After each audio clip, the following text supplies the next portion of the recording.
Okie doke. Yeah, so today's just going to be a pretty chill meeting. Reintroduce GlobeMed again, catch up between us, and our faculty advisor Jason Blackard is here with us, so he's going to be talking in a little bit. Um, but before we start, no, you got it. There we go. All right, take it away, buddy. Okay, so first we are going to cover our virtual norms.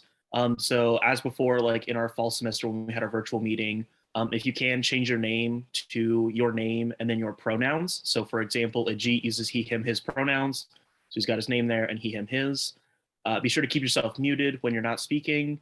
And then feel free to use the reactions or the chat to uplift things that you like hearing. So pretty basic, pretty standard by this point. So yeah, just to set some norms before we go on. Okay, so first we're just going to do a quick recap of what GlobeMed is, just because there are a lot of people who are newer here or maybe didn't come to a lot of chapter meetings last semester. So GlobeMed is a part of a national organization that's dedicated to public and global health, social justice, and sustainable partnership. So that includes a lot of words that if you're new, they're probably a little intimidating for now, but don't worry, they'll be defined throughout this meeting a lot, hopefully, and then throughout the rest of the semester. So what makes GlobeMed a little bit different is the fact that we do focus so much on sustainable partnership, meaning that we don't believe in just throwing money at organizations and hoping that that will change things, that we actually want to establish a working relationship with the people that we're trying to serve and not just come in and sort of be the boss and give our perspective only, that their word is also just as important. So with that, with our partner being mentioned, that is Social Action for Women and Children, which is abbreviated as SAW here. So if you hear anyone mention SAW today, that's what that stands for.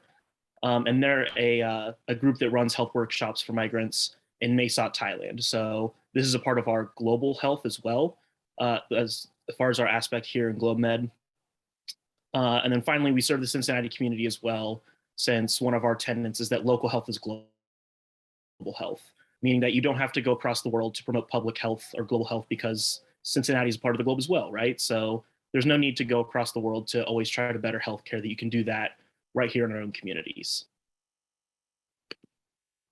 Okay, and then today we have our special guest, Jason. So I'm gonna turn it over to him really quickly so he can introduce himself, say what he does here, and yeah, answer some of your questions if you have any. Well, thank you all for having me. I hate that picture, but that's not your fault. So thank you all for having me. I really appreciate it. It's kind of a good break to the weekend to chat with people, because otherwise I'm going to be downstairs watching whatever ridiculous thing that we're watching tonight, usually a cooking show or drag queens. Don't get me started on that until later. So my name is Jason Blackard. I'm a professor in the Department of Internal Medicine. So I'm with you all in the College of Medicine. I'm up on the 7th floor of MSB. I have been at UC since 2005. So I came here in 2005 after doing my graduate work and a postdoc in the Boston area. And by training, I'm a virologist. So those of you that are living the viral pandemic right now, which is all of us. I also work on it, which is a little tricky. I had never really anticipated literally studying and thinking about viruses 24/7. It's a little bit overwhelming at times. But my training is actually studying HIV in graduate school. And then as a postdoc, I studied hepatitis C. We now do hepatitis B work. We do a little bit of COVID work, although not perhaps as much as we could. And I study a couple of other viruses, and over the years I've studied things like Zika and a couple of other things. So I guess some of the things that I would have you know about me, one is I'm super informal. Dr. Blackard is not even my father, much less me. It's perfectly fine to call me Jason at all times. I'm still 15 years in, I'm still a little bit weirded out when somebody calls me Dr. Blackard. I mean, it's polite and it's accurate. It's just not really how I think of myself. If you see me in the building, I usually have blue or purple hair, so it makes it really easy to find me. I'm basically just allowing you to pick me out of a group. Um, I actually live very close to campus. So I live, Shivani's my neighbor, literally my neighbor. I mean, she's in one half of the building and I'm in the other. So, hey, Shivani, I'm glad I get to see you at least electronically, or virtually, but she's probably 10 feet away from me right now, here in Coreyville. So you probably see me if you're in the area too and you walk to campus. You may very well see me periodically wandering around in Kroger or walking to and from the medical school or over on the main campus. Couple of other things that I'd have you know about me. In early, I guess, 2010, 2012, I started taking students abroad. I have a very strong focus on global health, and at one point ran the Office of Global Health that was nested within the medical school. That no longer exists. Shame on a previous dean, but we're being recorded, so I won't go into that. But I have a strong interest in that, and that actually in global health, and that overlapped probably a couple of years earlier with the establishment of our GlobeMed chapter here. So for those of you that know your GlobeMed history, Julia Tassett and Stephanie Lux were your very first two presidents of GlobeMed back in the day, and that should have been, gosh, 2008, because I can actually still remember them coming to me saying, hey, we'd like to talk to you about GlobeMed and what that is at the national level and establishing a chapter here at UC. And ever since we've had that. So I've actually been the faculty advisor since then. You don't see me a lot, kind of intentionally. I want to step out of everybody's way. And to be quite honest, you all do a bang up job and know exactly what you're doing at all times. You can always reach out to me if you've got any questions or need help or need some input.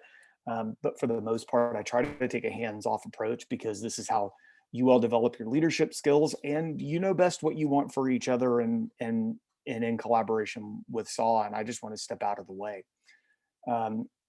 Since that time, I've taken students abroad to several places. Of course, COVID has made a hot mess of that, as everybody knows. But since that 2010 or so, I've taken students to Ghana, South Africa, Botswana, and China as part of my own classes, where I'm the course director and I'm leading the trip for usually 2 weeks or so at the end of the semester, sometimes over spring break. And in collaboration with other people, other professors, I've taken students to Ghana again, Tanzania, and Mexico. So I've got some experience doing that, and hopefully when COVID gets out of our way, we'll be able to go back to doing that, because I think there's clearly an interest on a lot of people's parts to see different parts of the world and experience their healthcare systems and understand how research is done there and how the government, may regulate healthcare in a fundamentally different way than we do here. Usually that's kind of centered around HIV because that's kind of my background. But depending on the country, if you go to somewhere like Ghana, we may focus just as much on tuberculosis and malaria. In South Africa and Botswana, the prevalence of HIV is just so astronomically high that it makes it quite easy to do a lot of work on HIV. China, prevalence of HIV is relatively modest, so we might do a lot more focus on environmental issues as well, population-based health in general. That is, well, one other thing I would say is I think I've mentioned all the viruses that I study. I regularly have students in the lab. So that can be very strong presence of undergraduates in our lab, sometimes frequently from the biomedical sciences program, although not always. Sometimes from the biology program on the main campus, even BMEs. I've had a good number of biomedical engineers that have found their way to me at some point over the years. I do work with graduate students and medical students as well. So I know that there's probably a good number of you that are interested in medical school. So if you end up staying around, you'll see me then as well, because I actually give the introductory virology lectures in the medical school. And then I come back and in the first year, and then I come back in the second year and do the hepatitis lectures as well. I think that is pretty much all I have to say or would want you. I mean, I'm pretty much an open book. So if you've got questions for me now or later, I'm also going to type my email in the chat. I think I have a super unique last name, so it makes it quite easy. But if you've got questions about GlobeMed or global health or research or whatever, I'd say it's pretty regular and pretty common for GlobeMeders to reach out to me and say, hey, I'm a GlobeMed student or member, and I'm interested in doing some lab work. Might you or somebody else have some suggestions? Or maybe you're just getting ready to go to Thailand as part of, you know, the grow trip. And if so, I'm super excited for you because you'd love it. I understand that COVID is, again, kind of screwed that up for us, but feel free to ask questions or let me know and all that other fun stuff. I just put my email in the chat. So otherwise you'll see me in the building all the time. I think you guys are to a certain extent banned from campus. I don't know if that's quite the right word, but you're not going in. I am going in a couple of times a week, 2 or 3 times a week, but I guess I have the fortune of being able to go into a room and or go into an office and close the door and not have to interact with a lot of people. So you might still see me, but if you've got a mask on and I've got a mask on, you're probably going to have to remind me what your name is because I can only see half of your face, as is the case anywhere else. So with that, I'll shut up and see if you guys have any questions for me or stick around for a little bit for the parts of next little bit of your meeting. And thanks again, Ajit and Noah, for having me here. I appreciate it. Yeah, of course. Does anyone have any questions for Jason? And you can tell I've beaten it into Jeet that he has to call me Jason because just about everybody calls me Dr. Blackard until I rip into him 2 or 3 times and say, I don't know who that is. So it's perfect. Again, it's perfectly fine to call me Jason at all times.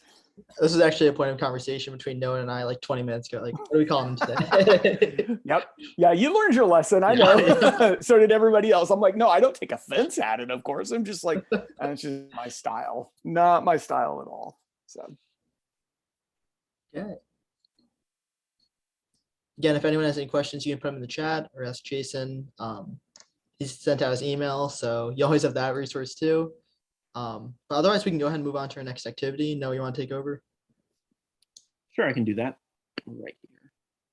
Okay, so we're now going to do our community building. So I will pass this over to Shivani, our community building chair, so she can kind of explain what's going on here. Hey guys, I know it's been a hot minute since we've seen each other. So I wanted to do a little speed dating thing where I think, Ajit, can I ask you to put us in random groups of 2? And you'll get 5 minutes to answer these questions. Feel free to get through all of them or none of them, whichever ones speak to you. And then we'll do this, I don't know how many rounds you have time for, but 2, 3, G, no, 3? Okay, 3 rounds. Or you can separate us now.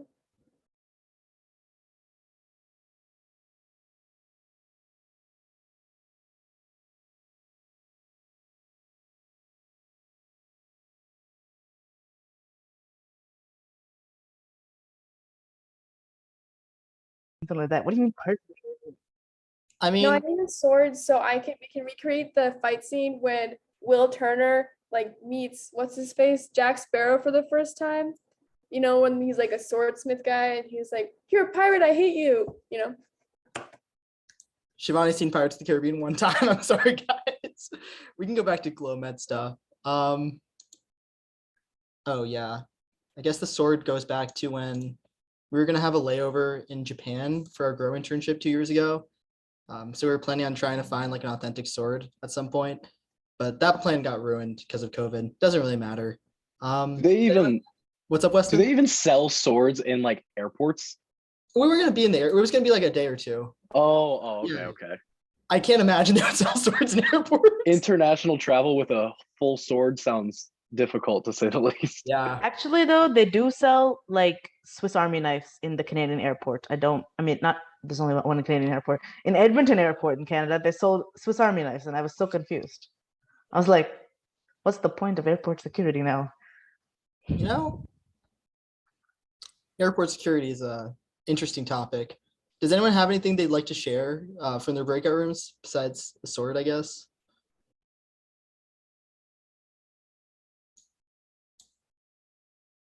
Guess no one can top it. That's my bad. That's my bad. We can keep moving then. Noah, go ahead. Okay, so my very last room, I met Michelle, who is a new GlobeMed member now. And I mentioned how I was a math major, and she also mentioned that she really liked math. So I guess for me and now Jonathan, I think, and maybe one other person who exists out there, we have another math person in GlobeMed. But for the other like 46 of you, I'm sorry, but we discovered that we all like math, or at least 3 of us do. So that's important. But yeah, I just thought it was such a shocking fact. 'Cause normally I say I like math and people get disgusted. So it warmed my heart to know that math was there.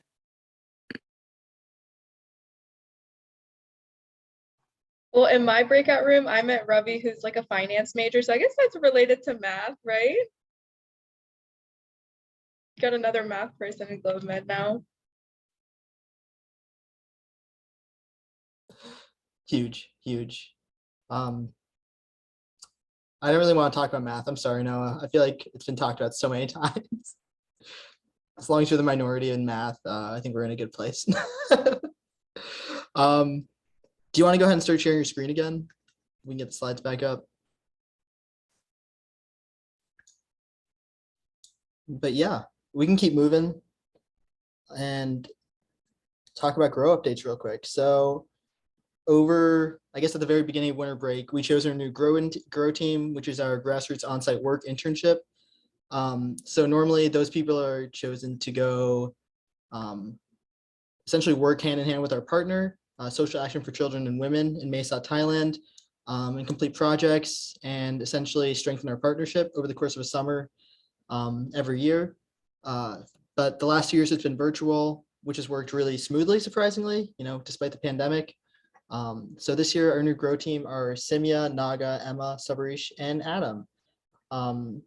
Yeah, so congratulate them. They're going to be rolling out some really cool stuff for us this semester, this summer, and next year. Yeah, does anyone want to say anything? I don't know. Give a speech, I guess. If not, that's cool. We can keep moving on. Yeah, it's about drive, it's about power. I'm going to pass the mic to Jonathan, one of our partnership chairs, to explain some GlobeMed terminology. And all this info will be included in our follow-up email. That'll be out by Wednesday. Hey everyone, so welcome back to GlobeMed if you're returning, or welcome to GlobeMed if this is your first semester joining us. So we haven't really delved too much into our partnership or what it is that GlobeMed does too much today. But if you guys are curious, or you want a refresher, or you want to learn more, we have created our cheat sheets. So this was a project that the Partnerships Committee started last year. And Simia and I and the Partnerships Committee have updated them a little bit. And we really want to create multiple levels for people with different levels of involvement with GlobeMed. So what we have on the screen here is the first level, which is if you're brand new to GlobeMed, or you've only been here for a few meetings, and you kind of want to learn a little bit more, like what is this organization? What are our kind of values, and how does it sort of relate to you as a student at UC? So we talk a little bit about, what is GlobeMed? It's a national student-run nonprofit that works towards achieving global health equity by partnering chapters with grassroots organizations. Sort of a basic definition of like what the organization tries to do. We talk a little bit about who our partner is, what is SAW, Social Action for Children and Women, what does the concept of partnership actually mean, and then how do we support our partner SAW. So that's all here on the level 1 of the cheat sheet. And then Noah, if you could go to the next slide. We have a second level that's a little bit more in depth into GlobeMed. So we talk about what does the actual partnership model look like. So on a very basic level, we fundraise $10,000 every year to support SAW and CHOP, which is the community health outreach program. We raise awareness on campus and have more people join us. And there's a lot more to the partnership model about how we continually update our agreement with our partner SAW. We're constantly revisiting the impact of our donations and how we can best support our partner, and the impact that we're having on the community that we're trying to support from Cincinnati. We talk a little bit about how we stay connected with our partner through our monthly Zoom calls, through the Grow internship, a little bit more in depth about what GlobeMed is and how GlobeMed at UC connects to the larger GlobeMed network. So we also just recently finished up level 3, which is really a quite in-depth look at GlobeMed. These graphics, which as Shivani mentioned, very pretty, very easy to read. Partnerships did not create these. We gave them to our awesome communications committee, who whipped up something that's a lot more digestible than the Word doc that we sent them. So once we get level 3 over to them and we get something a little bit more presentable, we're excited to share that with you guys. If you were at our meeting in the middle of last semester, I don't remember exactly when it was, we first launched these cheat sheets for some of our activities. And so we're hoping to use them a little bit more as we go into our in-person meetings this year, just so that you guys always have access to a reference document to know more about, what GlobeMed is, remember what all of our acronyms mean. I hope that they're going to be a really helpful resource for all of you guys to use. We also have uploaded them into our new resource drive, which I don't know if that's been fully launched yet. You may want to mention that a little bit more, but they should always be available to you guys. So if you want to brush up yourselves or you want to share GlobeMed, that's something you think might be interested, you got something that can help you do it. Awesome. Thanks, John. Yeah, we're going to have a big old resource drive to share with you all soon once we've finished assembling it. But that should also help you, keep up to date on all the topics we cover in our chapter meetings over the course of the year, and just our partnership in general. But yeah, with that, does anyone have any questions about any of that stuff? We're going to be talking about partnership a lot this year, as we already have. So don't get too overwhelmed. But yeah. All right, Noah, do you want to go ahead and click over? That's really most of the meeting today. It's a short one, again, because you've all had enough virtual classes this week. We don't want to drag this out too much to start the semester, but we're going to have committee time after this. But yeah, otherwise our meeting's basically over. So as far as a meeting recap, we covered just the basics of GlobeMed, and again, we're going to be sharing this on our YouTube channel. I'm recording right now. So if you do want to be censored or anything, just let us know.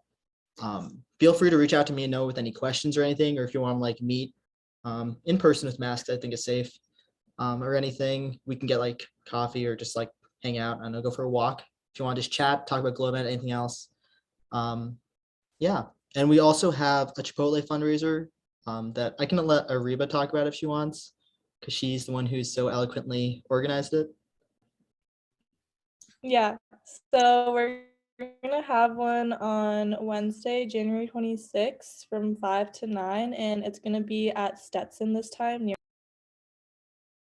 Yep, so you're gonna want to be at the Chipotle near Med Campus, the Stetson one, on that day. We'll all be around there, and you have to mention GlobeMed at the counter. That's a big thing, but otherwise it's a pretty easy way to raise money. And with that, Noah, do you want to take collective breath? And yeah. Okay, so for everyone that is new to these meetings, we like to end our meeting with what we call a collective breath, which is essentially where we have someone share a phrase that they find important. Sometimes it can be funny, but it's supposed to be something that makes you think, something you can relax. And then we kind of just take a meditative breath with it and start our week fresh. So does anyone have a quote that they would like to contribute for our collective breath this time? And if you could throw it in the chat, please, because since I'm sharing my screen, I can't see everyone or hear everyone the best.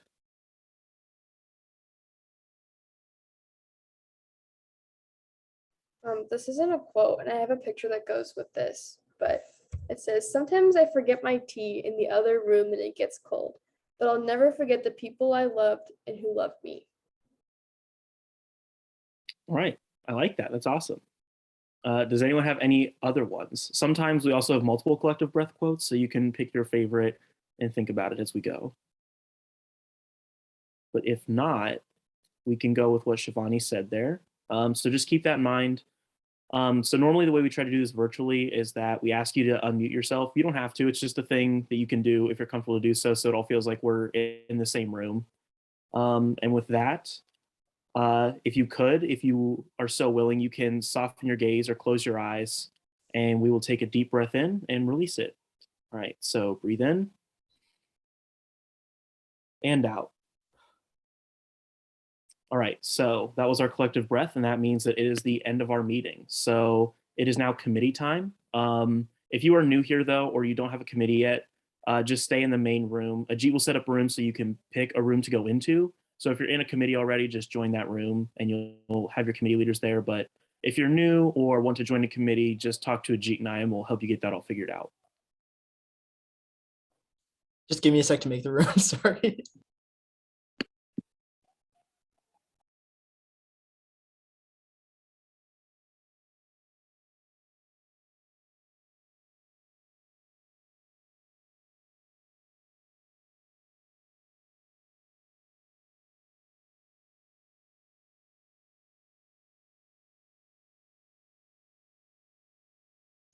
Sorry that took so long, guys. All right, rooms are now open, so go ahead and follow your heart.